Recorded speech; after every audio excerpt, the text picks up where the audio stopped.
கர்த்தருடைய பரிசுத்த நாமத்தினாலே இதை பார்த்து கொண்டிருக்கிற யாவரையும் ஜெயஜி ஷைலோ சேனல் மூலமாய் உங்களை வாழ்த்தி வரவேற்கிறேன். சங்கீதங்களின் புஸ்தகம் 120 வசனம் 1. என் நெருக்கத்திலே கர்த்தரை நோக்கி கூப்பிட்டேன், அவர் எனக்கு செவி கொடுத்தார். கஷ்டங்கள் வரும்போது உறவினர்கள் நண்பர்கள் எல்லாம் தூரமாய் நிற்பார்கள். உதவிக்கரம் நீட்ட யாருமே இல்லையே என்று நீங்கள் கலங்கும் வேளையில் உங்களை நேசிக்கும் பரம தகப்பன் இருக்கிறார் என்பதை மறந்துடாதீங்க. தேவனையே சார்ந்திருக்கும் அவருடைய பிள்ளைகளுக்கு எப்பொழுதும் அவர் சமீபமாய் இருக்கிறார்.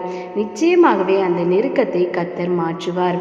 நெருக்கத்திலே கர்த்தரை நோக்கி கதறி கூப்பிட்டேன், நெருக்கத்திலே கர்த்தரை நோக்கி கதறி கூப்பிட்டேன், நெருங்கி வந்த குரலை கேட்டு விடுதலை கொடுத்தார், நெருங்கி வந்த குரலை கேட்டு விடுதலை கொடுத்தார். ஆமேன், ஹல்லேலூயா. கர்த்தர் உங்களையும் உங்கள் குடும்பங்கள் யாவரையும் ஆசீர்வதிப்பாராக. May God bless you.